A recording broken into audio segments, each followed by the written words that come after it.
దేశంలో రోజువారీ కేసులు తగ్గిపోతున్నాయి. రికవరీ రేటు పెరుగుతోంది. అంటే కరోనా తగ్గిపోయినట్లేనా? ఇక వైరస్ ముప్పు ఉండదని భావించాలా?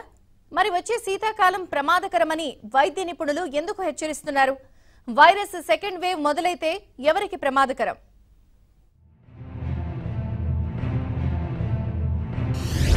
దేశంలో కరోనా తగ్గిపోయినట్లేనా? కొత్త కేసులు తగ్గడం అంటే వైరస్ తగ్గినట్లు భావించాలా? మరి వచ్చే శీతాకాలం ప్రమాదకరమని నిపుణులు ఎందుకంటున్నారు? డిసెంబర్ నాటికి ఏం జరగబోతోంది? ప్రపంచవ్యాప్తంగా వైరస్ సెకండ్ వేవ్ మొదలైందంటూ వైద్యులు హెచ్చరిస్తున్నారు. ఇక దేశంలోనూ రెండో దశ మొదలవుతోందన్న అంచనాలు వ్యక్తమవుతున్నాయి. ప్రస్తుతం కొత్త కేసుల నమోదు కాస్త నెమ్మదించినా ముందు ముందు మరింత తీవ్రంగా కేసుల పెరుగుదల ఉండబోతోందని హెచ్చరిస్తున్నారు. 2 నెలల క్రితం వరకు రోజుకు 1,00,000 కేసులు నమోదైతే ఇప్పుడు రోజువారీ కేసులు అటు ఇటుగా 50,000 వరకు ఉన్నాయి. అయితే దేశంలో మొట్టమొదటి కేసు నమోదై తర్వాత కరోనా పూర్తిగా అదుపులోకి వచ్చిందని భావించిన కేరళలో ప్రస్తుతం రోజువారీ పాజిటివ్ల సంఖ్య విపరీతంగా ఉంది. రోజువారీ కేసుల్లో ఒక్కోసారి మహారాష్ట్రను కేరళ మించుతుండటం కలవరపెడుతోంది. ముందు ముందు కేరళలో రోజుకు 20,000 చొప్పున కేసులు నమోదు కావచ్చని సాక్షాత్తు అక్కడి మంత్రులే హెచ్చరిస్తున్నారంటే పరిస్థితి అర్థం చేసుకోవచ్చు. దేశంలో ప్రస్తుతం కేసులు తగ్గినంత మాత్రాన కరోనా తగ్గిపోయినట్లు కాదన్నది నిపుణుల మాట. పైగా వచ్చే శీతాకాలం మరింత ప్రమాదకరం కానుందని హెచ్చరిస్తున్నారు. డిసెంబర్ నాటికి మళ్లీ కరోనా విజృంభిస్తుందన్న అంచనాలు ఉన్నాయి. అందుకే 60 ఏళ్లు దాటిన వారు న్యూమోనియా వ్యాక్సిన్లు తీసుకోవాలని, రివర్స్ క్వారంటైన్ లో ఉండాలని సూచిస్తున్నారు. కరోనా సోకిన వారు ఇతరులతో కలవకుండా విడిగా ఉండటాన్ని ఐసోలేషన్ అంటారు. వైరస్ సోకిందన్న అనుమానం ఉన్నవారు లేదా స్వల్ప లక్షణాలు ఉన్నవారు విడిగా ఉండటం క్వారంటైన్. దీనివల్ల ఒకవేళ వారికి అప్పటికే వైరస్ సోకి ఉంటే అది వారి నుంచి ఇతరులకు వ్యాపించదు. ఇక రివర్స్ క్వారంటైన్ అంటే వైరస్ బారిన పడితే దాని తీవ్రత ఎక్కువగా ఉండే వారిని విడిగా ఉంచడం. ఉదాహరణకు 60 ఏళ్లు దాటిన వారు లేదా తీవ్రమైన ఆరోగ్య సమస్యలు ఉన్న వారికి వైరస్ సోకితే ఆ ప్రభావం ఎక్కువగా ఉంటుంది. కాబట్టి ముందు జాగ్రత్త చర్యగా వారిని ఇతరులతో కలవనివ్వకుండా చేయడమే రివర్స్ క్వారంటైన్.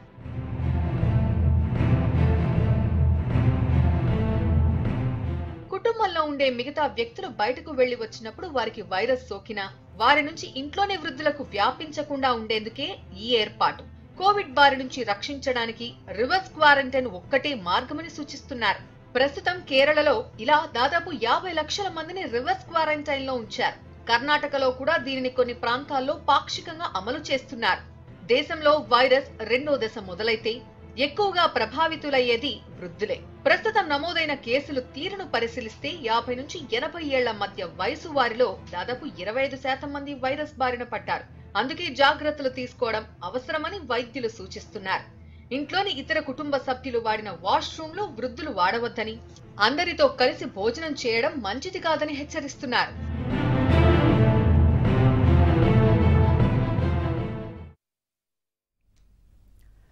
దేశవ్యాప్తంగా కరోనా తగ్గుముఖం పట్టింది. రోజు రోజుకి కేసులు నమోదవుతున్న సంఖ్య తగ్గుతోంది. అలాగే రికవరీ రేటు కూడా భారీగానే పెరిగింది. 86% ఇప్పటి వరకు దేశవ్యాప్తంగా రికవరీ రేటు పెరిగింది అంటే ఒక రకంగా ఇది శుభసూచకం అంటున్నారు. కానీ మరొక పక్క ఇప్పుడు సీజన్ మారే అవకాశం కనిపిస్తోంది. వచ్చేది చలికాలం. సో శీతాకాలంలో అలర్జీస్ యాక్టివ్ గా ఉంటాయి. ఇది ఒక రకంగా వైరస్ కి మళ్లీ ఇబ్బందికర పరిణామం అంటున్నారు. అండ్ ప్రపంచవ్యాప్తంగా కూడా సెకండ్ వేవ్ స్టార్ట్ అయిన నేపథ్యంలో మరి మన పరిస్థితి ఏమిటి? అలాగే వృద్ధులు అలాగే కోమార్బిడ్ కండిషన్స్ ఉన్న వాళ్ళ పరిస్థితి ఏంటి? వాళ్ళు ఎలాంటి జాగ్రత్తలు తీసుకోవాలి? సేమ్ టైం రీపాజిటివ్ వచ్చే అవకాశం ఎంతవరకు ఉంటుంది? నిజంగా సెకండ్ వేవ్ అనేది ఉంటుందా? ఓవరాల్ గా సెకండ్ వేవ్ మొదలైతే ఎవరికి ప్రమాదకరం? ఇలాంటి అంశాలన్నీ చర్చిద్దాం. మనతో పాటు స్టూడియోలో ఉన్నారు ప్రొఫెసర్ డాక్టర్ శ్రీభూషణ్ రాజు గారు, హెచ్ఓడి నెఫ్రాలజీ, నిమ్స్ నుంచి. సార్ చర్చకు స్వాగతం. అలాగే వైజాగ్ నుంచి డాక్టర్ త్రివేణి రెడ్డి గారు, జనరల్ ఫిజిషియన్. మేడం చర్చకు స్వాగతం అండి. ఇక డాక్టర్ సింగరాజు సాయి కృష్ణ గారు, పల్మనాలజిస్ట్, మీకు కూడా స్వాగతం. అలాగే డాక్టర్ ఆవుల లక్ష్మయ్య గారు, Telangana nodal officer, ICMR HOD public health. Sir మీకు కూడా స్వాగతం. సో శ్రీభూషణ్ రాజు గారు, మీతో ప్రారంభిస్తాను. ప్రపంచవ్యాప్తంగా కూడా ఒక రకంగా సెకండ్ వేవ్ స్టార్ట్ అయింది. సో మనకి ఒక రకంగా కేసెస్ తగ్గినా రికవరీ రేట్ కూడా చాలా భారీగా ఉన్నా మరి మన పరిస్థితి ఏంటి? మనకు కూడా సెకండ్ వేవ్ ఉండే అవకాశం ఉందంటారా వచ్చే శీతాకాలం కాబట్టి? మొదటిది అయిపోతే కదా మనం రెండో దాని గురించి చర్చించాలి. సో రెండో వేవ్ అంటూ ఏమి లేదండి. రెండో వేవ్ ఎప్పుడు తెచ్చుకోవాలి అని అంటే మామూలుగా వైరస్లు పోతూ ఇంతకుముందు కొన్ని వైరస్లు అలాగా చేశాయి, అంటే కొన్ని రోజుల తర్వాత మళ్ళీ తిరిగి ప్రారంభం అయ్యాయి. కానీ అసలు పోయిన దాఖలాలు లేవు. మనం అనుకొని మనం పిల్లికలు మూసుకొని పాలు తాగి ప్రపంచం అంతా చీకటిగా ఉంది, నన్ను చూడటం లేదు అనుకోవడం లాంటిది ఇదంతా కూడా. ఇక్కడ అందరూ ఎవరికి వాళ్ళే ఏదో అయిపోయింది, మంచిగా అయిపోయిందని భావన. ఇప్పుడు నేను ఓపీలో కూడా చూశాను, పొద్దున ఈరోజు మాకు ఆల్రెడీ 200 మంది పేషెంట్స్ వచ్చారు నా ఒక్క ఓపీలోనే. బయట కిటకిటలాడుతూ ఉన్నారు. ఎవరు లెక్క చేయట్లేదా కరోనా? ఎవరు లెక్క చేయట్లేదు. అందులో 50% పైగా మాస్కులు లేవు. అటు ఒక వర్షాలు వస్తే ఒక పక్క జల ప్రవాహం, ఇటు పక్క మా కిటకిటలాడుతూ జన ప్రవాహం, మొత్తం ఓపీ అంతా అల్లాడిపోయింది. సో ప్రజలు కూడా బయట అలాగే తిరుగుతున్నారు. అలవాటు పడ్డారా? భయం పోయిందా? అలవాటు పడలేదు, ఎప్పుడు అలవాటు పడలేదు. భయం అనేది ఎప్పుడు రాలేదు. సో ఈ రెండు కూడా కాదు. సో వాళ్ళు భయం అన్నట్టుగా కొన్ని రోజులు నటించారు అంతే. ఇప్పుడు ఇది ఎట్లా అంటే రాజుగారి నూతన వస్త్రాలు అని ఒకటి ఉంటుంది కదా. అంటే అందరూ ప్రభుత్వాలు కానీ చెప్పినట్టుగానే ప్రజలు చాలా బాగా చేసినట్టుగా లాక్డౌన్ అప్పుడు అలాగే చేశారు. ఇప్పుడు లాక్డౌన్ ఎత్తివేసిన తర్వాత లాక్డౌన్ ఎత్తివేసిన భావంతో అలాగే చేస్తున్నారు. ఇది రాజుగారి నూతన వస్త్రాలు అన్నట్టుగానే ఉంది తప్ప ఎవరికి వాళ్ళు భయం అనే బట్టలు వేసుకున్నాం అని అనుకుంటున్నారు, కానీ ఎవరు నిజంగా భయం అనే బట్టలు వేసుకున్నట్టుగా కనిపించడం లేదు. సో మాస్కులు కూడా ధరించడం లేదు చాలా మంది ఊరికే తిరుగుతున్నారు. ప్లస్ అవసరం లేకుండా కూడా చాలా మంది బయటకు వస్తున్నారు. ఇక మీరు బాగా పెద్దవాళ్ళని మేము ఇంట్లోనే పెట్టాలి, బయటికి రావద్దని చెప్తే నాకు 60-70 ఏళ్ల పేషెంట్స్ కూడా వాళ్ళకి అవసరం లేకుండా కూడా ఏదో వంక పెట్టుకొని వాళ్ళు కూడా వచ్చి మమ్మల్ని ఓపిక వచ్చి వెళ్తున్నారు. సో చాలా కష్టంగా ఉంది. అంటే వీళ్ళ ప్రజల భావజాలాన్ని మార్చడం అనేది చాలా కష్టం. ప్రతి ఒక్కరు బయటికి రావడం అనేది వాళ్ళ హక్కుగాను, వాళ్ళు తప్పనిసరిగా రాకపోతే కుదరదేమని ఒక గమ్మత్తైన భావనతో ఉంటున్నారు. కాబట్టి ప్రజలు ఇప్పట్లో మనం చెప్పడం చాలా కష్టం. కాబట్టి మొదటి వేవే ఇంకా అయిపోలేదు, ఇంకా 50-60 వేల దాకా రోజుకి వస్తుంటే మన దేశంలో ఇంకా మనం రెండో వేవ్ వచ్చిందని అనుకోవడం ఏమిటి? అసలు ఈ ప్రపంచంలో ఎక్కడ కూడా రెండో వేవ్ అంటూ ఏమీ లేదు. ప్రపంచ 10 చోట కూడా మొదటి వేవే ఇంకా కంటిన్యూ అవుతోంది. ఈ తరంగంలోనే మనం అందరం కొట్టుకుపోతున్నాం. సెకండ్ వేవ్ అనే దాని మీద ఒక భిన్న అభిప్రాయాలు వ్యక్తం అవుతున్నాయి కదా. అసలు నిజంగా సెకండ్ వేవ్ అనేది ఉంటుందా ఉండదా? సెకండ్ వేవ్ అంటూ ఏమి ఉండదు బేసికల్లీ. ఇది మనం కనిపెట్టడంలో ఎక్కడో చోట మిస్ అయిపోతుంటాయి కదా, అవి కొంచెం ఆలస్యంగా గుర్తుపెడతాం అంతే. దాన్ని మనం కొంచెం ఆలస్యంగా గుర్తుపట్టిందని అనుకోవడమే తప్ప వైరస్ తెరలుగా పొరలుగా వచ్చిపోవడానికి అది అలా గుర్తుపెట్టుకొని అదేదో అలా చేసుకుంటూ పోవడానికి వైరస్ అంత శక్తియుక్తులు ఏమి ఉండవు. వైరస్ ని గుర్తించడం మనకే శక్తియుక్తులు సరిగ్గా ఉండవు. వైరస్ దాదాపుగా కొన్ని నెలల వరకు ఉండే విధంగా స్ప్రెడ్ అవ్వడం అనేది వైరస్ యొక్క గుణం. స్వతహాగా తనకు తానుగా బలహీనమైపోవడం కూడా వైరస్ యొక్క గుణమే. సో అది ఎప్పుడైతే బలహీన పడిపోతుందో తానే పోతుంది తప్ప మనం దాని మీద విజయం సాధించేది లేదు. మందుల రూపంలో కానీ వ్యాక్సిన్ మీద కానీ అది మనకు అనుకరించిపోవాల్సిందే తప్ప మనం గొప్పగా చేసేది ఏమీ ఉండదు. మనం జాగ్రత్తగా ఉంటే సరిపోతుంది అంతే. అలా చెప్పి అందరికీ రావటం లేదు. మీరు చూడండి, ఒక కుటుంబంలో ఒకరికి వస్తే మిగతా చాలా మందికి రాని సందర్భాలు ఉన్నాయి. ఓకే, కొంతమంది వర్క్ వస్తే అందరికీ చాలా మందికి వచ్చాయి కుటుంబాల్లో, కానీ చాలా మందికి రాని సందర్భాలు కూడా ఒకే ఒక వ్యక్తికి వచ్చిన సందర్భాలు కూడా ఉన్నాయి. మరి మిగతా వాళ్ళు ఎందుకు రాలేదు అని అంటే రకరకాలుగా ఉంటుంది మనకి రక్షణ అంటూ. అది మనం చెప్పడం అనేది శాస్త్రీయంగా సందర్భాల్లో అది సాధ్యం కాదు. అలా ఉంటుంది. కాబట్టి ప్రజలు ఇంకా అప్రమత్తంగానే ఉండాలి. ఇంకా కూడా ప్రభుత్వాలు కూడా చాలా బిజీ అయిపోయాయి. ఇంకా అన్ని ఉన్నాయి కదా, అన్ని ఎవరికి వాళ్ళకే ఎవరి పనుల్లో వాళ్ళు బిజీ అయిపోయారు, పట్టించుకోవడం అవకాశం లేదు. కాబట్టి ప్రజలు మర్చిపోయారు అనుకుంటున్నారు. అంటే ఎవరికి వాళ్ళు మర్చిపోయారు, అయిపోయిందనే భావన తెచ్చుకోవడానికి బలవంతంగా ప్రయత్నం చేస్తున్నారు. ఇప్పుడు ఎగ్జామ్కి వెళ్లే ముందు బయట పిల్లవాడు లేదు నేను బాగా చదువుతాను, మంచిగా ఆన్సర్ చేస్తాను, వైల్ విన్ అనేదో చేస్తూ ఉంటారు కదా పిల్లలంతా. అలాంటి భావనలు అనుకుంటూ వీళ్ళు బతుకుతున్నారు తప్ప అదేం లేదు. కరోనా ఇంకా పూర్తిగా పోలేదు. పోయేవాళ్ళు పోతూనే ఉన్నారు, చనిపోయేవాళ్ళు చనిపోతూనే ఉన్నారు, కష్టపడే వాళ్ళు కష్టపడుతూనే ఉన్నారు, కోలుకున్నాం అనుకున్న వాళ్ళు ఇంకా ఉండాల్సిన అవసరం ఉంది. రెండో తరంగం వచ్చేసిందనే భావన తెప్పించడం అనేది అది అవసరం లేదు. మొదటి తరంగంలో మనం ఇంకా కొట్టుకున్నాం ఇంకా. సో రెండో తరంగం అంటూ రావాల్సిన అవసరం కూడా లేదు. దీన్ని మనం చక్కగా దాటగలిగితే మనం రెండో తరం గురించి ఆలోచిద్దాం. అదంతా అవసరం లేదు ప్రస్తుతానికి.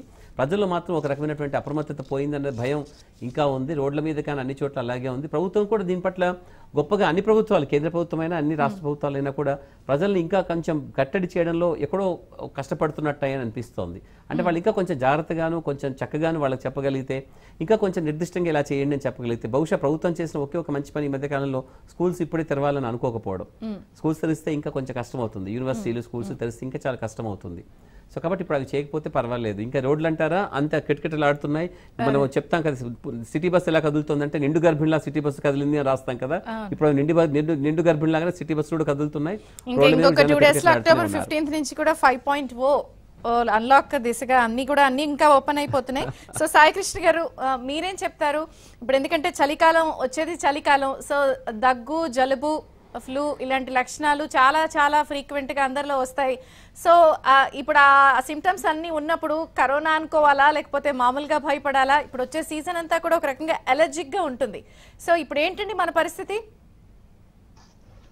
అవునండి, ఎందుకంటే చలికాలం వస్తుంది కాబట్టి జనరల్ గా ఎవరికైతే క్రానిక్ గా లంగ్ డిసీజెస్ ఉంటాయి, ఎవరికైతే ఆస్మా పేషెంట్స్ కానీ లేకపోతే సిఓపిడి పేషెంట్స్ కానీ లేకపోతే ఎవరైతే అలర్జిక్ రైనైటిస్ లేకపోతే ఇవి ఉంటాయో వాళ్ళకి డెఫినెట్ గా దగ్గు, జలుబు, ముక్కులు బిగేయటం అనేది, ముక్కు దెబ్బడు అనేది సహజంగా జరుగుతూ ఉంటాయి. కాకపోతే క్లియర్ కట్ గా కరోనాకి లక్షణాలకను వీటికి డిఫరెన్షియేట్ చేయొచ్చండి. జాగ్రత్తగా కనుక మనం పరిశీలిస్తే పేషెంట్స్ చెప్పే సిమ్టమ్స్ ని బట్టి ఖచ్చితంగా మనం మామూలుగా ఇప్పుడు వచ్చే దగ్గు, జలుబు ఇలాంటి వాటిలో మనకి జనరల్ గా నీరసం అనేది కొంచెం తక్కువ చూస్తాము. అలానే జ్వరం కూడా చాలా మందికి రాదు జనరల్ గా చూస్తే. కాకపోతే కరోనాలో చూస్తే ఏంటంటే ఫీవర్ రావటం ఒకటి, విపరీతమైనటువంటి నీరసం ఒకటి, విపరీతంగా చెమటలు పోయటం ఒకటి, పొడి దగ్గు వస్తూ ఉంటది. జనరల్ గా మనం ఈ ఎలర్జిక్ దీనికి చూసుకుంటే మాత్రం ఆస్తమా గానీ వాళ్ళకి స్ఫోటం కూడా వచ్చే అవకాశం ఉంటది. జనరల్ గా ఈ కరోనాలో చూసుకుంటే డ్రై కాఫీ ఎక్కువగా వాళ్ళు ప్రెజెంట్ అవుతారు. కళ్ళబట్టం అనేది చాలా తక్కువగా ఉంటుంది. కాకపోతే ఎట్టి పరిస్థితుల్లో కూడా ఆ లక్షణాలు ఉన్నా కానీ ఇప్పుడు మన పాండమిక్ సిచ్యువేషన్ ఉన్నాం కాబట్టి కరోనా అనేది ఫస్ట్ మనం డిఫరెన్షియల్ డయాగ్నోసిస్ అంటే ఒక 3-4 డయాగ్నోసిస్లు పెట్టుకుంటే కరోనా వైరస్ అనేది ఫస్ట్ మా మైండ్ లో ఎట్టి పరిస్థితుల్లో దాన్ని చూసుకొని ఆ వేలోని ట్రీట్ చేసుకుంటూ కరోనాని ఎలా కాకుండా ఇది ఉంటదని చెప్పేసి దాన్ని బట్టి ట్రీట్మెంట్ చేసుకోవాల్సి వస్తుంది. అందుకని ప్రజలు కూడా ఏంటంటే చాలా జాగ్రత్తగా ఉండి అంత ముందులాగా ఇంట్లో ఉండే వైద్యం తీసుకోకుండా సరైన వైద్యుని దగ్గరికి వెళ్ళి సలహాలు తీసుకొని దానివల్ల ఏమవుతుందంటే ఇంట్లో వాళ్ళు కూడా సేవ్ కాదు. సాయి కృష్ణ గారు ఒక్క పాయింట్ చెప్పండి. ఇప్పుడు కొంత నిజంగానే గాలిలో తేమ శాతం ఎక్కువ ఉంటుంది. ఇన్ కేసు దగ్గినా తుమ్మినా కూడా ఆ తుంపర్లు అనేవి గాలిలో ఇప్పుడు ఈ సీజన్ వచ్చే సీజన్ లో ఎక్కువ శాతం ఉంటుంది కాబట్టి ఈ కరోనా వైరస్ అనేది ఎంత ప్రమాదకరంగా టర్న్ అయ్యే అవకాశం ఉంది? అంటే ఇప్పుడున్న వరకు ఒక పద్ధతిలో ఉండొచ్చు, ఇప్పుడు వచ్చే రోజుల్లో మనం దాన్ని ఎలా ఫేస్ చేయాలంటారు? ఖచ్చితంగా అంటే యాక్చువల్ గా మనం క్లైమేట్ వేరియేషన్ చూసుకుంటే ఈ కరోనా వైరస్ అనేది ఎక్కడా కూడా ఈ క్లైమేట్ ని బట్టి అయితే దీని యొక్క ప్రవర్తన అనేది మారలేదు. ఎందుకంటే మనకు ఎండాకాలం సమ్మర్ లో కూడా చూసుకుంటే దీని తీవ్రత చాలా ఎక్కువగా ఉంది. ఈవెన్ కొన్ని కంట్రీస్ లో లైక్ హాట్ క్లైమేట్ ఉన్న సింగపూర్ కానీ అప్పుడు కూడా అక్కడ ఈ వైరస్ అనేది దీన్ని ఏంటంటే మనం వెదర్ ని బట్టి చెప్పడానికి లేదు. రేపు వింటర్ లో ఖచ్చితంగా ఇది బాగా విజృంభిస్తుందని చెప్పేదానికి కరెక్ట్ గా చెప్పలేదు. ఎందుకంటే ఇది ఎనీ క్లైమేట్ లో కూడా ఇది సర్వైవ్ అవుతుంది ఈ వైరస్ అనేది. కాకపోతే వింటర్ లో ఇంకా ఇదేంటంటే వింటర్ కి ఇంకా కొంచెం దీని సర్వైవల్ రేట్ అనేది గాల్లో గానీ మనం బయట అట్మాస్ఫియర్ లో గానీ ఎక్కువ టైం ఉంటది కాబట్టి ట్రాన్స్మిషన్ కి ఎక్కువ అవకాశాలు ఎక్కువ ఉంటాయి. అంటే కొంత ఎలాంటి కేర్ తీసుకోవాలంటారు మీరు? అంటే ఇప్పుడు మీరు అన్నారు వెదర్ తో సంబంధం లేదు అన్నప్పటికీ కూడా అంటే సేమ్ అదే డైట్ ఫాలో అవ్వాలా? నిమ్మకాయ, విటమిన్ సి, విటమిన్ డి వేడి తీసుకోవడం లేదా వేరే ప్రత్యామ్నాయాలు ఉంటాయా? డైట్ ఫాలో అవ్వాల్సిందే. వీటన్నిటికంటే మించి కూడా మాస్క్ ధరించడం అనేది చాలా ఇంపార్టెంట్. ఈ సోషల్ డిస్టెన్స్ కానీ ఏదైనా కానీ చూసుకుంటే first priority is the wearing a mask, proper mask and correct టైంకి వేసుకోవటం. ఏ టైంలో మాస్క్ వేసుకోవాలి, పబ్లిక్ గ్యాదరింగ్స్ లోకి వెళ్ళినప్పుడు మాస్క్ వేసుకోవాలి, క్లోజ్డ్ ఏరియాస్ లో ఉన్నప్పుడు మాస్క్ వేసుకోవాలి, అలానే ఓపెన్ ఏరియాస్కి వెళ్ళినప్పుడు ఎవరు లేనప్పుడు మాస్క్ తీసి ఉండొచ్చు. అలానే మాస్క్ ని కూడా ఫ్రీక్వెంట్ గా చేంజ్ చేస్తూ ఉండాలి. ప్రాపర్ మాస్క్ వేసుకునే విధానం ఒకటి కరెక్ట్ గా తెలియాలి. ముక్కు నుంచి చిన్ కింద వరకు వేసుకోవడం, ఇవన్నీ జాగ్రత్తగా చేసుకుంటే మనం దీన్ని ఖచ్చితంగా మనం కరోనాని అరికట్టవచ్చు. అలా కాకుండా మనం మిగతా ఎన్ని ప్రయత్నాలు చేసినా గానీ దీన్ని మాత్రం స్ప్రెడ్డింగ్ అనేది ఆపలేం. మాస్కే వజ్రాయుధం ఈ కరోనాని జయించడానికి. మన నరేంద్ర మోడీ గారు కూడా అదే జన ఆందోళన ప్రోగ్రామ్ కూడా పెట్టిన దాంట్లో కూడా మెయిన్ ప్రయారిటీ వచ్చేసి మాస్క్ గురించి చెప్పారు ఆయన కూడా, మన ప్రధానమంత్రి గారు, గౌరవ ప్రధానమంత్రి గారు. సో అందుకని మాస్క్ మనం జాగ్రత్తగా ధరిస్తే మాత్రం ఈ కరోనాను మనం దరి లేకుండా చేయొచ్చు. రైట్. అండ్ త్రివేణి రెడ్డి గారు మీరేం చెప్తారు? ఒక రకంగా రికవరీ రేట్ అయితే బాగానే పెరిగింది, అంటే తగ్గిందని అనుకోవాలా లేకపోతే ఎట్లా చూడాలంటారు? మీ అబ్జర్వేషన్ ఏంటి ఇప్పుడు ఓవరాల్ గా? రికవరీ రేట్ పెరిగింది అనే దానికంటానండి, ఓకే నెంబర్ ఆఫ్ కేసెస్ కొంచెం తగ్గాయి, కంప్లీట్ గా తగ్గలేదు, కొంచెం తగ్గడం అయితే నెంబర్ ఆఫ్ కేసెస్ కొంచెం తగ్గాయి, కొంచెం తగ్గుముఖం అయితే మనం నెంబర్ ఆఫ్ కేసెస్ చూస్తున్నాము. Plus at the same time పీపుల్లో అవేర్నెస్ పెరగడం వల్ల చాలా మంది హోమ్ ట్రీట్మెంట్ తీసుకోవడం, వాటి వల్ల కూడా హాస్పిటల్స్లో లోడ్ తగ్గింది. సో మనకి ఈ డిఫరెన్సెస్ కనిపిస్తున్నాయి. కానీ but at the same time మనం గమనించాల్సింది ఒకటి ఉందండి. కోవిడ్తో పాటు పోస్ట్ కోవిడ్ కాంప్లికేషన్స్ మనం చాలా మందిలో చూస్తున్నాం. సో ఇప్పుడు Covid, post covid complications, non covid patients ఇవన్నీ కలిపి చాలా ఒక కోవిడ్ పాండమిక్ పీరియడ్లోన మనం నాన్ కోవిడ్ పేషెంట్స్ని కంప్లీట్గా మర్చిపోయాం. సో నాన్ కోవిడ్ పేషెంట్స్ని ఒక పక్కన పెట్టేసి అందరూ కోవిడ్ అని కోవిడ్ పాండమిక్ పీరియడ్లో కోవిడ్ పేషెంట్స్ని ట్రీట్ చేస్తుండిపోయారు. సో ఈ నాన్ కోవిడ్ పేషెంట్స్ అందరూ కూడా ఈ పీరియడ్లోన సో యాక్చువల్లీ వాళ్ళు నెగ్లిజెన్స్కి లోనయ్యారనమాట. చాలా క్రానిక్ హెల్త్ కండిషన్స్ ఉండేవాళ్ళు, హార్ట్ పేషెంట్స్, సర్జికల్ పేషెంట్స్, వీళ్ళందరూ they didn't receive proper care during Covid pandemic period. So ఈ పీపుల్ అందరూ కూడా యాక్చువల్లీ ఇప్పుడు ఈ టైంలో మళ్ళీ రావడం మొదలు పెట్టారు. సో ఇప్పుడు actually hospitals are flooded with non covid patients, covid patients. At the same time covid వచ్చి తగ్గిన తర్వాత పోస్ట్ కోవిడ్ కాంప్లికేషన్స్ చాలా పెరుగుతున్నాయండి. కోవిడ్ నుంచి కంప్లీట్ రికవర్ అవ్వట్లేదు పీపుల్. సో వాళ్ళు ఇంకా హాస్పిటల్స్ చుట్టూ తిరుగుతూనే ఉన్నారు. సో ఏదో ఒక కాంప్లికేషన్, దగ్గో, ఆయాసమో, జ్వరమో, లేక పోస్ట్ కోవిడ్ రికవరీలో డిలే అవ్వడమో, పోస్ట్ కోవిడ్ కాంప్లికేషన్స్ లైక్ స్ట్రోక్లు, హార్ట్ అటాక్లు వీటితోనే. సో ఇవన్నీ కలుపుకొని కోవిడ్తో కంపేర్ చేస్తే మార్బిడిటీ ఇంకా చాలా ఎక్కువే ఉందండి. సో హెల్త్ కేర్ సెక్టార్ మీద బర్డెన్ అనేది ఇంకా చాలా ఎక్కువే ఉందనే విషయం మనం గుర్తుపెట్టుకోవాల్సింది అనమాట. సో డాక్టర్స్ మీద బర్డెన్ అనేది ఇంకా చాలా ఎక్కువే ఉన్నది.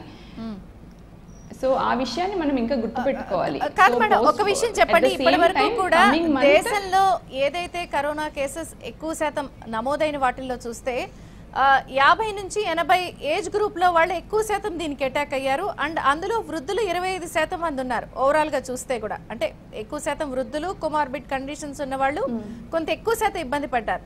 ఇన్ కేసు ఇప్పుడు శీతాకాలం లేదా వింటర్ స్టార్ట్ అవుతుంది అంటే కొంత శ్వాసకి సంబంధించిన ఇబ్బందులు ఉంటాయి, లేకపోతే ఆ గాలి పీల్చుకునే ద్వారం అది ఎంత సంకోచిస్తుంది, కొంత రకరకాల ఇష్యూస్ ఉన్నప్పుడు ఇలాంటి కరోనా తీవ్రత ఇంత ఉంటున్నప్పుడు ఎలాంటి ఎఫెక్ట్ చూపించచ్చు అంటారు వాళ్ళ మీద, వృద్ధులకి కానీ ఏజ్ గ్రూప్స్ వాళ్ళకి? వింటర్ పీరియడ్ నార్మల్ గానే ఊపిరితిత్తుల సమస్యలు ఉండే వాళ్ళకి మంచి పీరియడ్ కాదండి. సో ఈ asthma, COPD, heart diseases, smokers, bedridden people, వీళ్ళందరూ యాక్చువల్లీ వింటర్లో మార్టాలిటీ ఎక్కువ ఉంటుంది ఏజ్డ్ పీపుల్కి. సో దాంతో పాటు మీరు గమనించాల్సింది, ఈ కోవిడ్తో రికవర్ అయిన లంగ్ వాళ్ళకి కూడా వీళ్ళకి సెకండరీ నిమోనియాస్ వచ్చే ఛాన్సెస్ ఈ వింటర్ పీరియడ్లో ఎక్కువైపోతాయి. సో మనం ఇలాంటి వాళ్ళందరూ సెకండరీ ఇన్ఫెక్షన్స్, కోవిడ్ కాంప్లికేషన్స్ ఇవన్నీ ఎక్కువ అవుతాయి. కోవిడ్ అనేది సీజనల్ ఏం కాదండి. Covid through out the year ఒకేలా బిహేవ్ చేస్తుంది. కానీ through Covid and at the same time seasonal గా వచ్చే నిమోనియాలు, స్వైన్ ఫ్లూలు, ఇప్పుడు స్వైన్ ఫ్లూ మనకి యాక్చువల్లీ నవంబర్, డిసెంబర్, జనవరి పీరియడ్లో మనం చూస్తాం. సో అలాంటి swine flu cases, seasonal pneumonia cases, respiratory tract infections ఇవన్నీ వింటర్లో పెరుగుతాయి. సో ఈ కేసెస్ ఆ కేసెస్ మింగిల్ అయిపోయి టోటల్ ఓవర్లోడ్ ఆఫ్ కేసెస్ జరుగుతుంది అనమాట.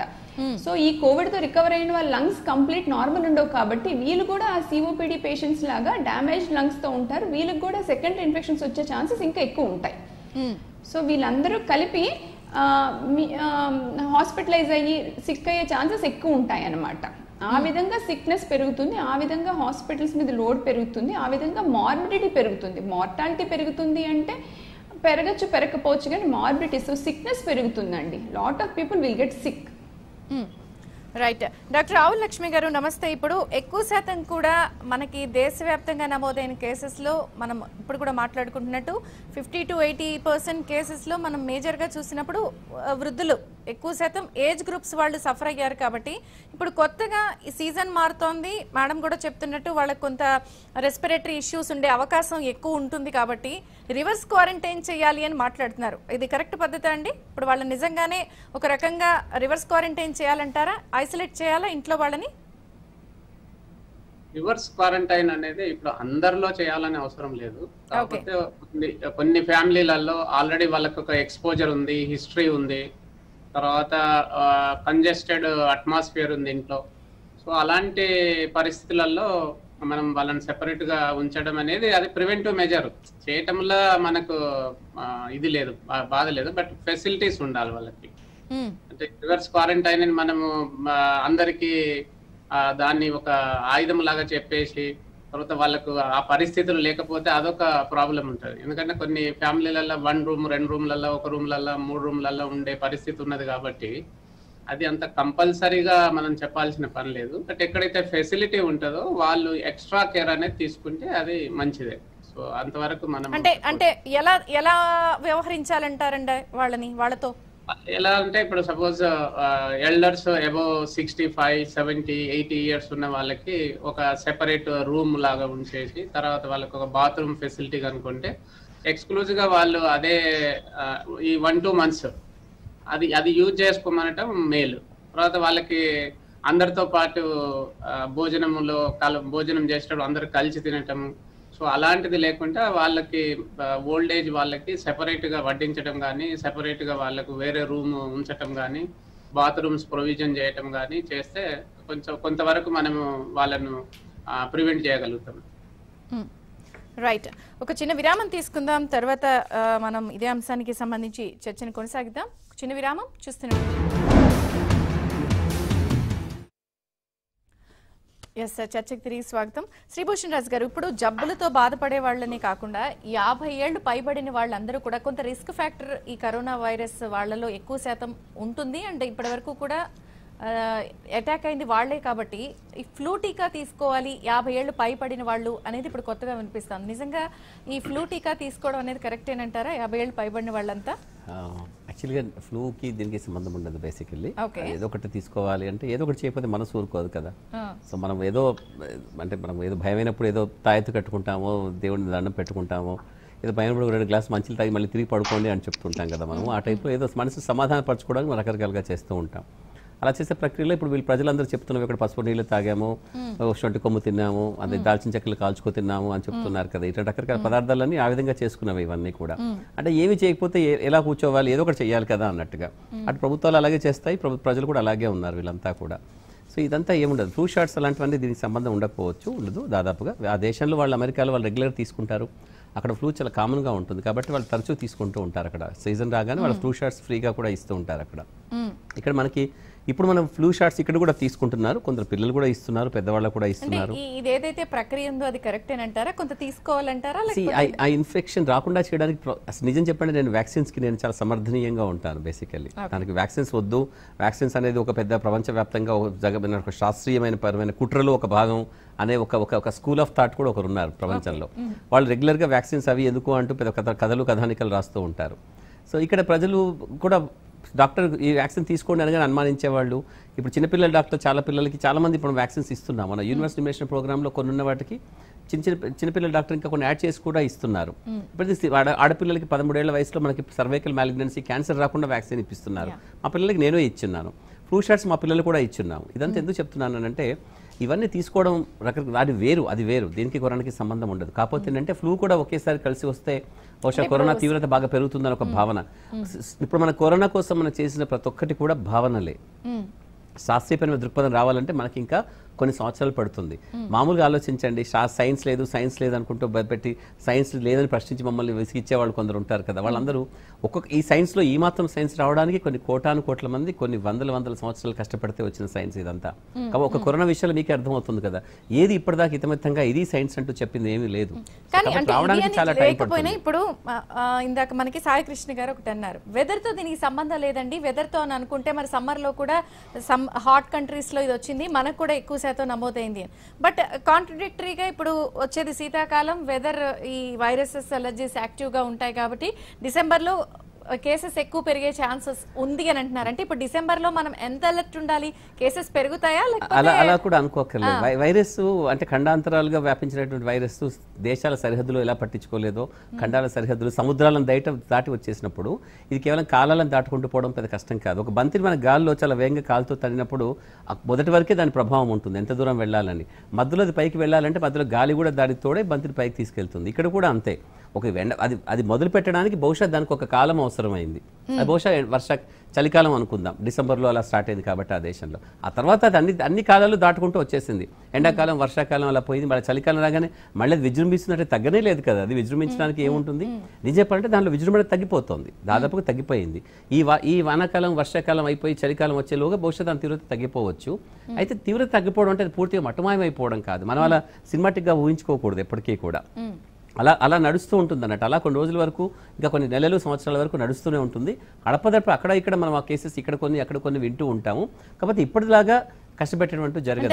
ఇప్పుడే కాదు, ఒకప్పుడు సేమ్ అలాగే అవన్నిటి నుంచి మనం నేర్చుకునేది కూడా అలాగే. అలా తీవ్రంగా పీక్ స్థాయికి వెళ్ళిపోయిన తర్వాత, పతాక స్థాయికి వెళ్ళిపోయిన తర్వాత మళ్ళీ తగ్గుతూ నెమ్మదిగా వచ్చి కొంచెం అలా పడి ఉంటుందంటే ఇప్పటికీ మేము H1N1 ఆ వైరస్ ఇన్ఫెక్షన్ అడపదడప మేము చూస్తూనే ఉన్నాము. చూడండి, కలరాలు అవన్నీ పోగొట్టలేదు, అవన్నీ ఇంకా వస్తూనే ఉన్నాయి. కాబట్టి ఏంటంటే వైరస్ యొక్క స్వభావాన్ని మనం అర్థం చేసుకోవాలి. తీవ్రంగా ఉన్న స్థాయిలో మనం చాలా కామ్గా ఉండాలి, నిశ్శబ్దంగా ఉండాలి. కానీ ఇంకా అది పోతుంది కానీ పోయింది అని అనుకుని భ్రమలో ఉంటాం కదా. నా భయం వేసేది ఏంటంటే పోయిందనే భ్రమలో అందరూ ఉన్నారు. అట్లా రకరకాల ప్రభుత్వాలు అధికారులు అలాగే ఉన్నారు, ప్రజలు అలాగే ఉన్నారు. కొంచెం అక్కడ అప్రమత్తత లోపించింది. మళ్ళీ తిరిగి ఏ తీవ్ర స్థాయికి వచ్చింది అనుకోండి, చూసారా మన సెకండ్ వేవ్ స్టార్ట్ అయింది కాబట్టి సెకండ్ వేవ్ లో మళ్ళీ రెండో పీక్ అని మళ్ళీ రాస్తారు. అది అసలు మొదటి పీక్ లేని మనకి పోగొట్టుకునే లేదు. దాన్ని వదిలించుకునే ప్రయత్నంలో మనం కొనసాగుతూ ఉంటాం. కొన్ని గుర్తుపట్టడం కొంచెం ఆలస్యంగా గుర్తుపడతాం మనం. అంటే మనం ఆలస్యంగా గుర్తుపట్టిన తర్వాత ఇప్పుడు మనం ఈ రోజు ఒక అవినీతి అధికారిని పట్టుకున్నాం అనుకోండి, ఈ రోజే మొదలు పెట్టలేదు కదా, అతను కొన్ని సంవత్సరాలుగా చేస్తున్నాడు, ఈ రోజు పట్టుబడ్డాడు అన్నట్టుగా ఉంటుంది. అవునవును, అంతే, అలాంటిదే అండి. ఇక్కడ ఇంకేమీ లేదు. అదే వైరస్ నడుస్తూనే ఉంది. ఇంకా అది పూర్తిగా అది కొంచెం బలహీన పడిపోయిందని మాత్రం నిజము. అది ఎక్కడ బలహీన పడిపోయింది? సామాజికంగా బలహీన పడలేదు. వ్యక్తిగతంగా మనిషి లోపల శరీరంలో అది చేసే కొన్ని మార్పులు ఏదైతే ఉన్నాయో, బహుశా మేము చాలా చిన్న సపోర్ట్ తెరిపితో చాలా మందిని బాగా చేయగలిగాం, బోల్డ్ ఎంతమందిని. బహుశా అందువల్ల చాలా ఈజీగా సులభ సాధ్యం అవుతుంది దానికి పరిష్కరించడం. కానీ అది పూర్తిగా పోవడం మాత్రం ఇంకా జరగలేదు. ఇంకా కొన్ని నెలలు ఉంటుంది.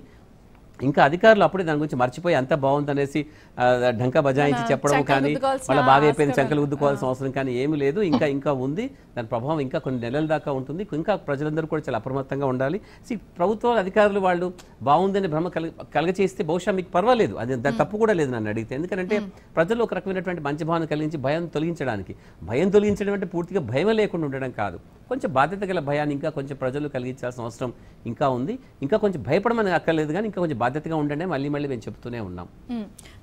సాయి కృష్ణ గారు, నిజంగానే ప్రజలు కొంత భయపడి సీరియస్ గా తీసుకోవాల్సిన అవసరం ఉందంటారా? ఇప్పుడు యూరోపియన్ కంట్రీస్ లో లేదా యూరోప్ లోనే సెకండ్ వేవ్ స్టార్ట్ అయితే అక్కడ మళ్ళీ లాక్డౌన్ పెట్టే ఆలోచన చేస్తున్నప్పుడు అసలు అక్కడి నుంచి ప్రజల్లో కూడా చాలా వ్యతిరేకత వస్తుంది. ఇంకా ఎన్నాళ్ళు ఇంట్లో కూర్చోమంటారు అసలు అని ఒక రకమైన పరిస్థితి వచ్చేస్తున్నప్పుడు మన పరిస్థితి ఏంటంటే ఇప్పుడు నెమ్మదిగా ఇంకొక 2 days లో 5.0 అన్లాక్ లో భాగంగా అటు మాల్స్, సినిమా థియేటర్స్ మొత్తం అన్ని కూడా 1 by 1 వాటి కార్యకలాపాలు ప్రారంభిస్తున్నప్పుడు మన పరిస్థితి ఏంటి? కొంత ఇప్పటికీ కూడా అవగాహన పూర్తి స్థాయిలో లేదు, లేకపోతే చాలా మంది కూడా మనం అసలు ఉందా కరోనా అనేది కూడా ఒక డౌట్ లో ఉంది. ఎవరు మాస్క్ వేసుకున్న పరిస్థితి కనిపించట్లేదు, చాలా టేక్ ఇట్ ఈజీగా లైట్ గా ఉంటున్నారు దాని విషయంలో.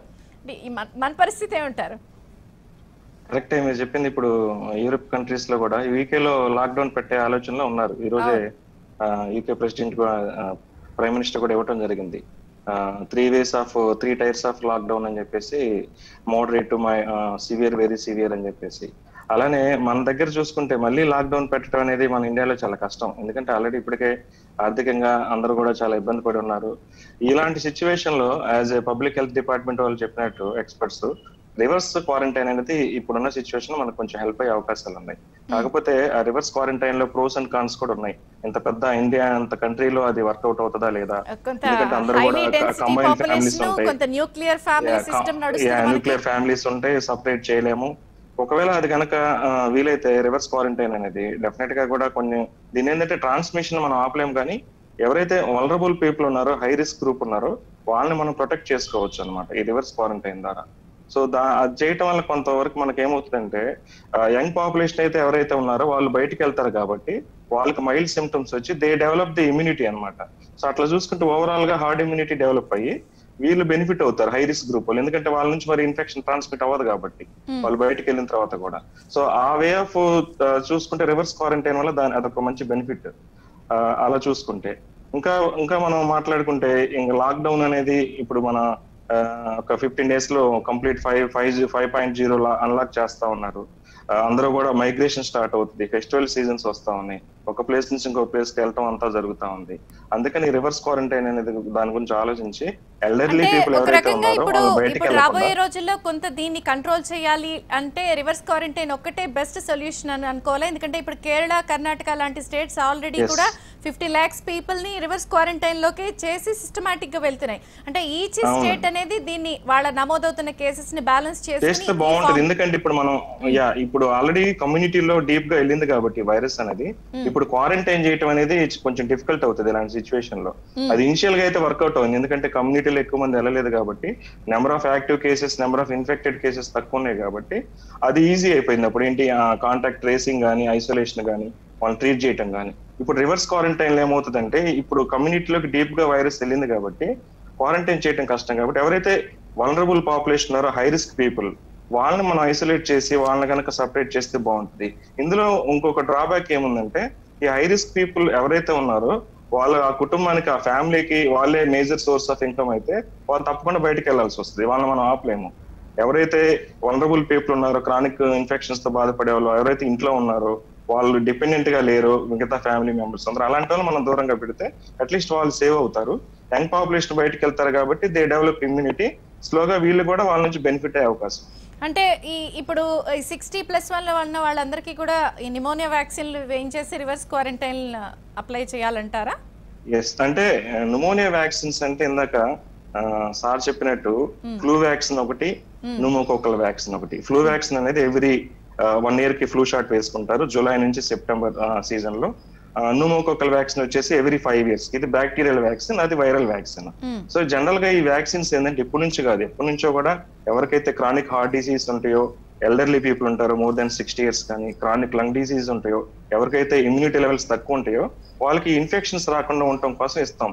కానీ ఇప్పుడున్న సిచ్యువేషన్ లో ఇప్పటికిప్పుడు ఆ వ్యాక్సిన్స్ వేసుకోవటం వల్ల ఏంటి కరోనాని మనం ప్రొటెక్ట్ చేస్తాం అనేది మాత్రం కరెక్ట్ కాదు. చాలా కేసెస్ లో కూడా నేను విన్నాను, చాలా మంది ఫ్లూ వ్యాక్సిన్స్ న్యూమోకోకల్ వ్యాక్సిన్స్ వేసుకుంటున్నారు కరోనా రాదని చెప్పేసి.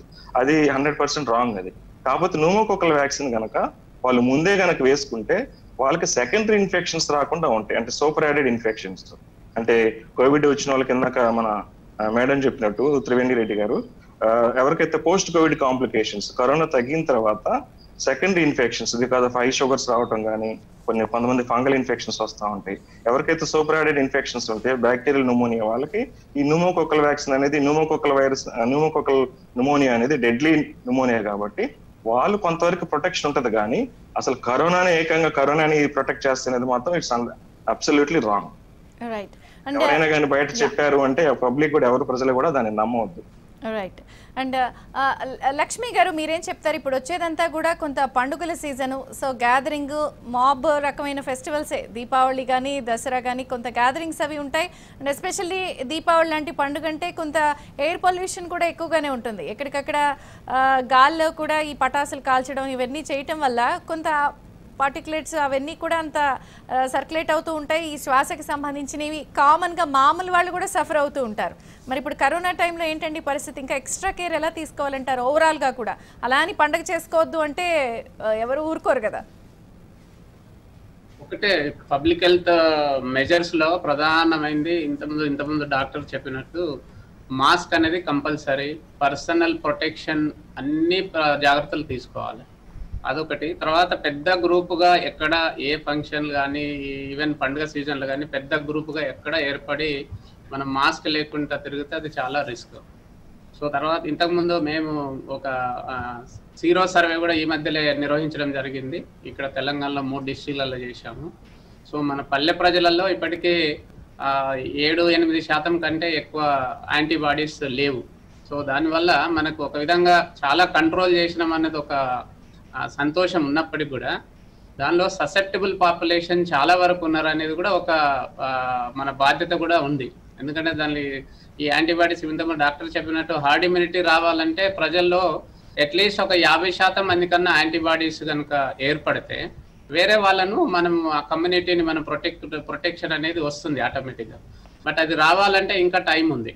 అంటే మేము ఆగస్టులో చేసిన సర్వే ఫలితాల ప్రకారం మాత్రము ఒక మొత్తం 3 డిస్ట్రిక్ట్లలో ఒక 12% మాత్రమే ఏర్పడడం జరిగింది.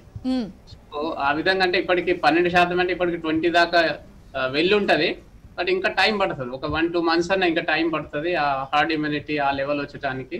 సో ఆ లోపల ఈ ఫెస్టివల్ సీజన్స్ ని మనం పూర్తిగా దాన్ని ఫెస్టివల్ బైకాట్ చేయటం అనేది కాదు, కానీ దాన్ని చాలా జాగ్రత్తతోటి ఈ పండుగలు అనేది జరుపుకోవాలి. తర్వాత ఇంతకుముందు మనం చూస్తున్నాం రోజు చాలా మంది మాస్క్ లేకుండా రావటము, ఆ భయం అనేది చాలా లేకుండా అయిపోయింది. కొందరికి ఏమంటే ఎసిమ్టమాటిక్ పేషెంట్స్ చాలా ఉన్నారు. ఇప్పుడు మేము మొన్న చేసిన సర్వేలో తెలియదంటే 80% ఎసిమ్టమాటిక్ వాళ్ళే ఉన్నారు. అంటే సిమ్టమ్స్ వచ్చి వాళ్ళకి కరోనా ఉందని డౌట్ వచ్చిన వాళ్ళు ఓన్లీ 20-21% మాత్రమే ఉన్నారు. సో అందుకని అసిమ్టమాటిక్ ఉండటం ఒకంతకు మంచిదే మనకు. ఎందుకంటే సిమ్టమ్స్ లేకుండా, సీరియస్నెస్ లేకుండా వైరస్ వచ్చి మనకు తెలియకుండానే అది వెళ్ళిపోయిందంటే అదొక శుభ సూచకమే. ఆ విధంగా అందరికీ వస్తే మనకు యాంటీబాడీస్ ఏర్పడతాయి. సో దానివల్ల మనకు ప్రొటెక్షన్ ఆటోమేటిక్గా వస్తుంది. ఇంకా మనం ఇంతకుముందు వ్యాక్సిన్ కూడా ఇప్పుడు వచ్చే పరిస్థితి లేదు. ఎలాగో మనకు డిసెంబర్ ఎండ్ కానీ జనవరిలోనే అన్ని చాలా మంది ఇప్పుడు ఒక 20 అంటే ట్రయల్స్ ఈ రోజు కూడా జాన్సన్ అండ్ జాన్సన్ కంపెనీ వాళ్ళు వ్యాక్సిన్ ట్రయల్స్ ని ఆపేశారు కూడా, ఎందుకంటే వాళ్ళు కొంత చేసిన ట్రయల్ లో కూడా ఏదో కొంత జ్వరం అది వచ్చింది అండ్ అదర్ ప్రాబ్లమ్స్ ఏవో డిటెక్ట్ చేసామనేది చెప్తున్నారు. చాలా ఉన్నాయి, చాలా ప్రాబ్లమ్. ఇప్పుడు చాలా మంది ఒక ఆల్మోస్ట్ 20 క్యాండిడేట్స్ రెడీగా మేము డిసెంబర్ వరకు ఇవ్వగలమని అంటున్నారు. బట్ ఇప్పుడు దాని ఎవాల్యుయేషన్ కూడా ఉంటుంది. వాళ్ళు డిక్లేర్ చేసినంత మాత్రాన దాన్ని పబ్లిక్ అలో చేయరు. ఎందుకంటే మనకు యుఎస్ తీసుకుంటే FDA ఉంది, మన దగ్గర ఇండియన్ సిస్టమ్ ఉంది. సో దాన్ని అలో చేయాలంటే కూడా వాటి సేఫ్టీ ఇష్యూస్ అన్ని చూడాలి. ఇప్పుడు క్లినికల్ అన్ని సెకండ్ ట్రయల్స్ phase 2 లో నడుస్తున్నాయి. phase 3 కావాలి. phase 3 minimum. కొద్దిసేపటి క్రితమే కేంద్ర ఆరోగ్య శాఖ మంత్రి హర్షవర్ధన్ ఎలాగైనా సరే వచ్చే ఏడాది మొదటి త్రైమాసికంలోనే ఇది వచ్చే అవకాశం ఎక్కువ శాతం ఉందని చెప్తున్నారు. ఎందుకంటే ఇప్పటి వరకు కూడా ఒక 20 కంపెనీస్ థర్డ్ ట్రయల్ లో ఉన్నాయి. అవి ఏమాత్రం సక్సెస్ అయినా కూడా ఒక 20 నుంచి 25 కంపెనీలు వ్యాక్సిన్ ఇచ్చే అందుబాటులో అవకాశం ఉంది. ఇదే రకంగా దేశ ప్రజలకు గుడ్ న్యూస్ అని అనౌన్స్ చేశారు ఆయన. ఇది ఒక క్లాజ్ ఉంది అందులో, అంటే ఎమర్జెన్సీ ఆథరైజేషన్ అనేది, ఎమర్జెన్సీ ఆథరైజేషన్ అప్రూవల్ అనేది ఒకటి ఉంటది, UAE అని. అది ఎందుకంటే మనకు చాలా ఈ వ్యాక్సిన్ కంపల్సరీ అవసరం ఉంది ఈ పర్టికులర్ రిస్క్ గ్రూప్ కి అన్నప్పుడు ఆ ట్రయల్ ఏదైతే third phase trial, clinical trial 3 అని ఉంటది, దాన్ని వాళ్ళు మినిమం 6 months ఉండాలి ట్రయల్. సో దాన్ని 2 months కి రెడ్యూస్ చేసి ఆ రిస్క్ గ్రూప్ వాళ్ళకి ఈ వ్యాక్సిన్ యూజ్ చేయాలనేది ఒక పర్మిషన్ అనేది ఇవ్వటం జరుగుతుంది జనరల్ గా కొన్ని వాటి. సో దాని ప్రకారంగా చూసినా కూడా డిసెంబర్ కంటే ముందు రావు. సో అది ఎందుకంటే అందరికి టోటల్ పబ్లిక్ వ్యాక్సినేషన్ అనేది అవైలబుల్ ఉండదు. కొన్ని పర్మిటెడ్ గ్రూప్స్ కే అలో చేస్తారు అది ఎమర్జెన్సీలో. అందుకని అది మొత్తం దేశమంతా దానికి తీసుకోవటానికి అలో చేయరు. సో దాంట్లో చాలా ఇష్యూ ఉన్నాయి. ఇంతకుముందు మొన్న జస్ట్ 2 days బ్యాకే దాని మీద గ్లోబల్ వ్యాక్సినేషన్ ఇష్యూస్ మీద దీని డిస్కషన్ జరిగింది. సో దానిలో వ్యాక్సిన్ లక్షణాలు ఏమి ఉండాలి, ఏ విధంగా ఉండాలి, ఏ విధమైన లక్షణాలు ఉంటే అలాంటి వ్యాక్సిన్ ని మనం అప్రూవ్ చేయాలనేది ఇవన్నీ అంటే ఇప్పటికీ కూడా ఆస్ట్రాజెనెకా గానీ లేకపోతే ఇటు మోడర్నా ఏదైతే అమెరికన్ ఏజెన్సీ ఉందో వాళ్ళు ఎక్కడ కన్ఫర్మేషన్ ఇవ్వటం లేదు. టైం పడుతుంది అది ఇంకా, ఎందుకంటే పూర్తి ట్రయల్ అయిపోయి అది దాని రిజల్ట్స్ గవర్నమెంట్ కి షేర్ చేసి అప్రూవల్ దాకా వెళ్లేదాకా మనకు అవి డౌట్ఫుల్.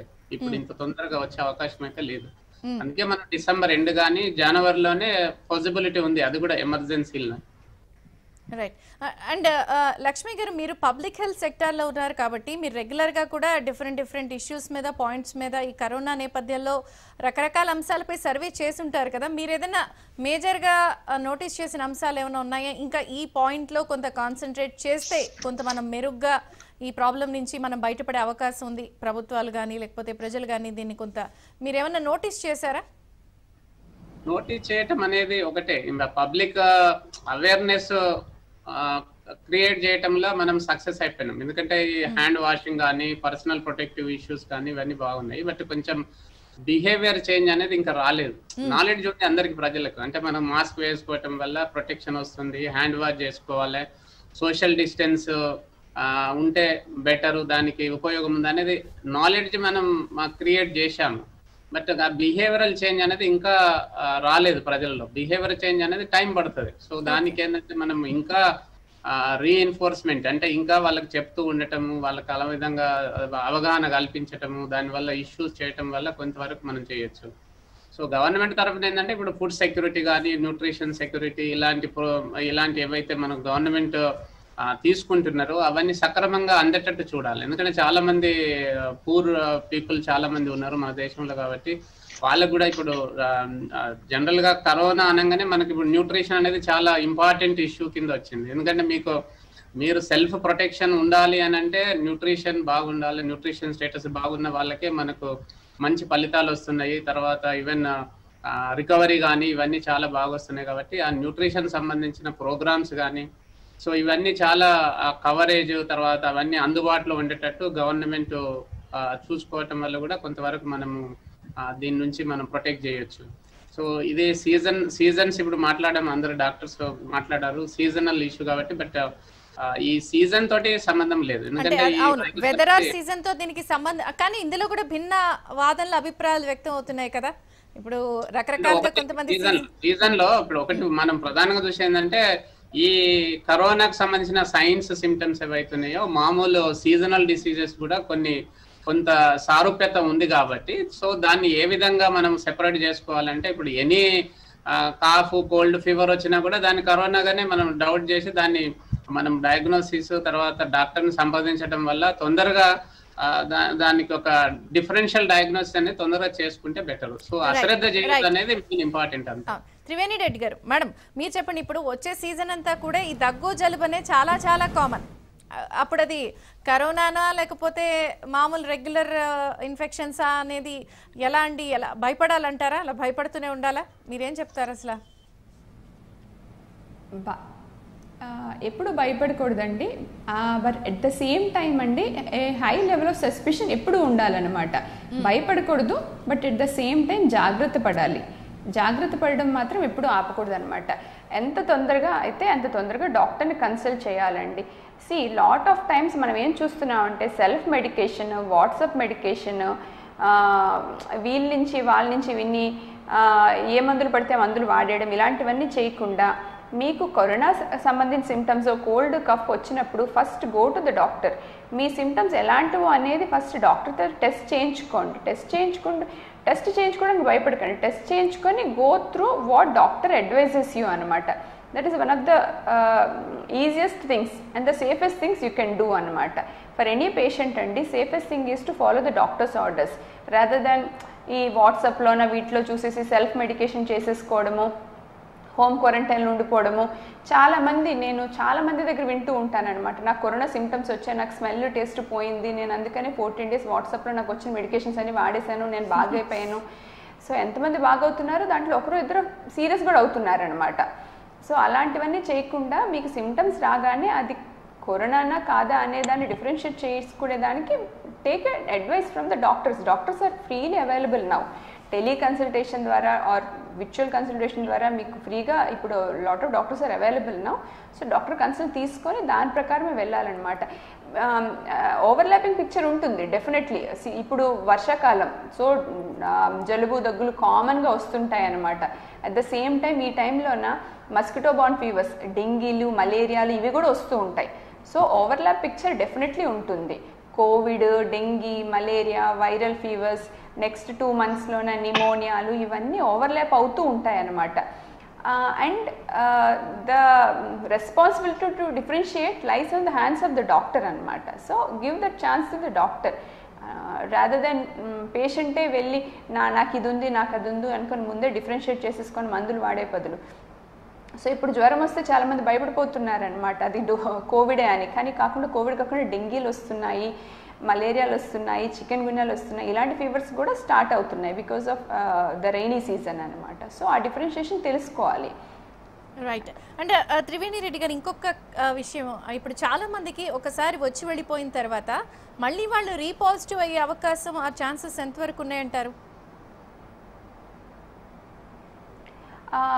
ఇక్కడ 2 issues ఉంటున్నాయండి. కోవిడ్ అనేది లాట్ ఆఫ్ పీపుల్ ఈ రోజుల్లో మేము చూస్తున్నాము, కోవిడ్ ఇన్ఫెక్షన్ వచ్చిన తర్వాత post covid complications 2 months, 3 months, 6 months కూడా క్యారీ చేస్తున్నారనమాట. సో 3 months అయిపోయిన తర్వాత కోవిడ్ వచ్చిన తర్వాత కూడా కాంప్లికేషన్స్ వస్తున్నారు. సో అది మళ్ళీ రీఇన్ఫెక్షన్ ఆఫ్ కోవిడ్ అని కాదు, ఇనీషియల్ కోవిడ్ యొక్క లాంగ్ టర్మ్ కాంప్లికేషన్స్ కూడా అయ్యి ఉండొచ్చు. ఓకే. సో అనమాట లంగ్ బ్యాడ్ అవ్వడం అలాంటివి.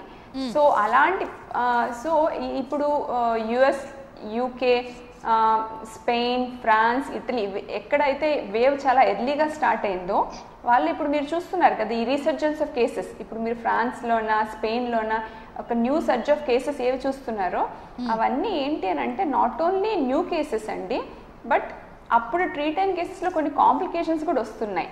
So there are 2 types of cases. Post covid complications వస్తున్నాయి, ఆ కేసెస్ ఒకటి, దాంతోపాటు రీఇన్ఫెక్షన్స్ కూడా వస్తున్నాయి. ఈ రీఇన్ఫెక్షన్స్ ఎలాంటి వాటిలో వస్తున్నాయంటే people who have not developed antibodies, కొంతమంది యాంటీబాడీస్ డెవలప్ చేసుకోవట్లేదండి. సో అలాంటి పీపుల్కి the chances of getting an another infection is definitely there. Right. And అలాంటి వాళ్ళు సో మీకు కోవిడ్ వచ్చేసింది, తగ్గిపోయింది, మేము కోవిడ్ వారియర్స్, మేము మాస్క్ వేసుకోమని అనుకోకూడదు అనేదానికి ఒక ఎగ్జాంపుల్ అనమాట. సో మీకు కోవిడ్ వచ్చి తగ్గిపోయిన తర్వాత కూడా you have to follow universal precautions. Universal precautions అంటే మాస్క్ వేసుకోవడం, సోషల్ డిస్టెన్సింగ్ మెయింటైన్ చేయడం, హ్యాండ్ శానిటైజర్స్. చాలామంది మేము మా ఓపీలో చూస్తుంటాం, నాకు కోవిడ్ వచ్చి తగ్గిపోయిందండి, నేను మాస్క్ పెట్టుకోవాల్సిన అవసరం లేదా అని అడుగుతారనమాట. మీకు కోవిడ్ వచ్చి తగ్గిపోయినా కూడా మీరు మాస్క్ పెట్టుకోవాలండి. అంటే ఇప్పటికీ మేజర్ గా పబ్లిక్ లో ఉన్న అపోహలు ఏంటండి? ఏదైనా ఇప్పుడు మీ దగ్గరికి వస్తున్న పేషెంట్స్ కానీ లేకపోతే ఇప్పటికీ స్టిల్ ఏమన్నా ఇంకా కొన్ని అపోహలు ఉన్నాయా? వచ్చి వెళ్ళిపోతే మాస్క్ పెట్టుకోకర్లేదు, కోవిడ్ ఫ్రీ. సేమ్ అదే అపోహ అండి. కోవిడ్ వచ్చి తగ్గిపోయింది, మేము మాస్క్ పెట్టుకోవాల్సిన అవసరం లేదు కదా, మాకు కోవిడ్ వచ్చి తగ్గిపోయింది, మేము ఎందుకు ఇంకా మాస్క్ పెట్టుకోవాలి అని చాలా మందిలోన ఒక ఫీలింగ్ అనమాట. మాకు కోవిడ్ వచ్చి తగ్గిపోయింది కదా, మాకెందుకు మాస్క్ అవసరం అని. కోవిడ్ వచ్చి తగ్గిపోయిన తర్వాత కూడా మీకు రీఇన్ఫెక్షన్ వచ్చే ఛాన్స్ ఉంటుంది. Even though that's a less infection, but still మీకు ఇంకొక ఇన్ఫెక్షన్ కూడా వచ్చే ఛాన్స్ ఉంటుంది. సో మీరు మాస్క్ పెట్టుకోవాల్సిన అవసరం అయితే కంపల్సరీ ఉందండి. ప్లస్ అలాగని చెప్పి నేను భయపడి ఉండమనట్లేదు, మళ్ళీ ఇన్ఫెక్షన్ వచ్చేస్తుందా మళ్ళీ ఉంటుందని భయపడాల్సిన అవసరం లేదు. పేషెంట్సే కాదు, పొలిటీషియన్సే పెట్టుకోవట్లేదు ఒకసారి వచ్చి వెళ్ళిపోయిన తర్వాత. అంటే ఇంకా వాళ్ళు మేము జయించేసాం కరోనా. అదే చాలా తప్పండి. మేము కరోనా వారియర్స్, మాకు మాస్క్ అవసరం లేదు అనుకోవడం చాలా తప్పు. మీరు corona warriors, you have to be like a role model to other people. నేను కరోనా జయించాను, అయినా నేను మాస్క్ పెట్టుకుంటున్నాను, నేను యూనివర్సల్ ప్రికాషన్స్ పాటిస్తున్నాను, ఇంకా పాటించాల్సిన అవసరం ఉంది. ఈ పాండమిక్ ఎన్ని రోజులు ఉంటుందో అన్ని రోజులు మనందరం ఈ ప్రికాషన్స్ని కంపల్సరీ పాటించాలి అనేది ప్రతి ఒక్కరూ తెలుసుకోవాల్సిన అవసరం అండి. అది మాత్రం ఎవరు మర్చిపోకూడదు. నిన్న ఫస్ట్ కేసు ఒకటి reinfection case, first case US లో డిటెక్ట్ అయిందండి, confirmed case in US. Second reinfection ఒక సేమ్ పేషెంట్ కి మళ్ళీ పాజిటివ్ రావడం జరిగింది. కొన్ని మేజర్ కంట్రీస్ లో మనం రీపాజిటివ్ అనేది వింటున్నాం. అవునండి, ఎందుకంటే ఇందాక ఇప్పుడు మనం మేడం చెప్పినట్టు కొంతమందికి ఇమ్యూనిటీ యాంటీబాడీస్ డెవలప్ అవ్వట్లేదు, చాలా మందికి చాలా కొద్దిగానే డెవలప్ అవుతా ఉన్నాయి. చాలా వెరీ రేర్ కేసెస్ లో చాలా హై టైటర్స్ ఆఫ్ యాంటీబాడీస్ వస్తా ఉన్నాయి. సో అందుకని ఒక 3 months నుంచి 6 months వరకే యాంటీబాడీస్ వచ్చిన వాళ్ళకి కూడా తర్వాత డిసపియర్ అయిపోతాయని చాలా స్టడీస్ ఆల్రెడీ లండన్ లో అలా చేశారు. కాబట్టి డెఫినెట్ గా 3 months తర్వాత ఎవరైనా కానీ వచ్చిన వాళ్ళు కూడా మళ్ళీ వాళ్ళు జాగ్రత్తగా ఉండాల్సిందే.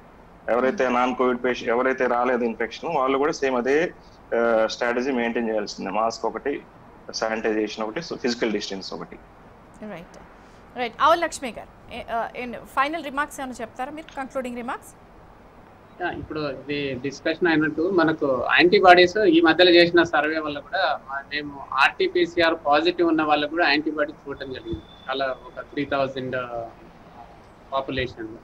సో అందులో ఒక 19% వాళ్ళకి ఆర్టీపీసీఆర్ పాజిటివ్ ఉన్నా కూడా వాళ్ళకి యాంటీబాడీస్ ఏర్పడలేదు. సో సెవరల్ రీజన్స్, అవి 3-4 రీజన్స్ మనం చెప్పుకోవచ్చు. ఒకటి even test it self falls positive ఉండొచ్చు, తర్వాత వాళ్ళకి యాంటీబాడీస్ కొందరికి ఇమ్యూనాలజికల్ సిస్టమ్స్ వల్ల రెస్పాన్స్ రాలేదు.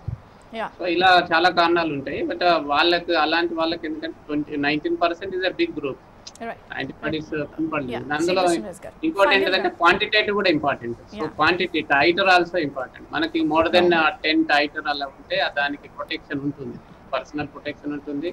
తర్వాత మన నుంచి ఎవరికైతే ఉంటుందో వాళ్ళ నుంచి వేరే వాళ్ళకి ఇన్ఫెక్షన్ రాకుండా కూడా ఉంటుంది. సో ఇవన్నీ ఏదైతే ప్రాబ్లమ్స్ ఉన్నదో వాళ్ళ నుంచి ఇన్ఫెక్షన్ స్ప్రెడ్ అవుతుంది, వాళ్ళకు ఈవెన్ రీఇన్ఫెక్షన్ వచ్చే ఛాన్సెస్ కూడా ఉంటుంది. కాబట్టి మనం ఫైనల్ గా చెప్పేది ఏంటంటే ఇప్పుడు చాలా పర్సనల్ ప్రొటెక్షనే మనకు చాలా ఇంపార్టెంట్. ఇవన్నీ అదర్ మన ఇష్యూస్ కన్నా ఈ మాస్క్ ధరించడము, తర్వాత frequent hand wash, social distance, gathering, groups, many people gathering, ఇవన్నీ ఈ 4 విషయాలు ఇవే ప్రధానంగా పాటించాలి. ఫైనల్ గా కంక్లూడింగ్ రిమార్క్స్ దీని మీద? వచ్చే సీజన్ మారుతోంది అనేది ఒక ఇదైతే, ఈ వ్యాక్సిన్ అయితే ఇప్పట్లో వచ్చేది లేదని అందరూ చాలా క్లారిటీగా చెప్తున్నారు. కరోనా కథ ఇంకా సుఖాంతం కాలేదు, సుఖాంతం అవడానికి ఇంకా చాలా చాలా ఉన్నాయి. మధ్యలో మీరు అందరూ అనవసరంగా కష్టపెట్టుకొని దానికి ఏదో ఐటమ్ సాంగ్స్ తీసుకొచ్చే ప్రోగ్రామ్ చేస్తున్నారు, కానీ అలా చేయకండి, కష్టం అయిపోతుంది. కథ సుఖాంతం కాలేదు, ఇంకా కాలం ఉంది. మందులు రావు, టీకాలు రావు, ఎప్పుడు వస్తాయో తెలియదు, అది ఇంకా మనకి ప్రశ్నార్థకాలే. స్వస్తివాచకాలు కూడా ఇప్పట్లో రావు. ఫుల్ స్టాప్ అంటూ జరగదు, ఇంకా కామాలే నడుస్తూ ఉన్నాయి. నిశ్శబ్దంగా ఉండండి, ఎవరి జాగ్రత్తలు వాళ్ళు తీసుకోవాలి. ఇప్పట్లో పోదు, ఇంకా కొన్ని నెలలు ఉంటుంది. నెలల్లో మనం కష్టపెట్టుకోకర్లేదు. అది మంచిగా ప్రవర్తిస్తుంది, కానీ మనమే మంచిగా ప్రవర్తించడం లేదు. నేను చెప్తున్నాను, సమాజం ఇంకేదో ఎక్కడో తప్పులు చేస్తోంది. కరోనా చాలా శాంతించింది. ఏం చెప్పాలంటే అది మనపై కరుణే చూపిస్తోంది. ఏం చెప్పాలంటే దాని మనస్తత్వానికి ఒక పాండమిక్ మనస్తత్వం అసలు ఈ సమయంలో అసలు లేనే లేదు. అసలు ఈ మరణాలు, ఈ కష్టాలు ఇవన్నీ చాలా చిన్నవి ఒక పాండమిక్తో ఆలోచించి చేస్తే. అలాంటి టెక్నాలజీతో మనం శాస్త్రీయ దృక్పథంతో ఏదో గొప్పగా సాధించాం అనుకుంటే అది చాలా భ్రమ. అది సాధించిన టెక్నాలజీ కానీ మనుషులు అంత మేధస్సు కానీ రాలేదు. అందుకనే corona is not moving, people are moving అని. That's what actually. కరోనా నిశ్శబ్దంగానే ఉంటుంది, కాబట్టి ప్రజలే బాగా ఉండటం లేదు. కరోనా మన పట్ల కరోనా చూపించిన ప్రజల్లో మాత్రం ఒక రకమైన కారుణ్యం పక్కవారి పట్ల కనిపించడం లేదు, ఇంట్లో వాళ్ళ పట్ల కూడా కనిపించడం లేదు. ఎవరికి వాళ్ళు జాగ్రత్తగా ఉండండి, అప్రమత్తంగా ఉండండి. ఏమరపాటు ఏమాత్రం కూడదు. ఏమాత్రం ఎవరిపాటు ఉన్నా కూడా ఇంకా మనం చూస్తున్నాం కదా, ఎంతమంది మంచి మంచి కవులు, రచయితలు, గాయకులు, ఎంత మంచి వాళ్ళు, సమాజానికి కావాల్సిన వాళ్ళు, భవిష్యత్తు బంగారంగా ఉన్నటువంటి వాళ్ళు, యంగ్ పిల్లలు, వాళ్ళు సైతం చనిపోయారు. మనం చాలామంది మంచి వాళ్ళని కోల్పోయాము. సో అలా చేయకండి, మంచిగా ఉండండి, జాగ్రత్తగా ఉండండి, కొంచెం భయంగా ఉండండి అని నేను ఎప్పటికీ చెప్తున్నాను. రైట్, థ్యాంక్ యూ శ్రీభూషణ్ రాజు గారు, ఆవుల లక్ష్మి గారు, థ్యాంక్ యూ త్రివేణి రెడ్డి గారు, థ్యాంక్ యూ సాయికృష్ణ గారు. మొత్తానికి కరోనా సినిమా అయితే ఇంకా అవ్వలేదు, ముందు ముసళ్ళ పండుగ, జాగ్రత్తగానే ఉండాలి. ఎక్స్పర్ట్స్ అంతా చెప్పేశారు, మీరు ఉన్నారు. మాస్క్ మాత్రం కంపల్సరీ ధరించండి, ఎప్పటికప్పుడు శానిటైజ్ చేసుకోండి. ప్రస్తుతానికి ఏ మందు రాలేదు కాబట్టి ఇదే మన దగ్గర ఉన్న మందు, కాబట్టి బీ సేఫ్, బీ కేర్ఫుల్. ఇది ఇవాళ చర్చ. మరో అంశంతో మళ్ళీ కలుద్దాం. చూస్తూనే ఉండండి AB Andhra Jyothi. We report, you decide.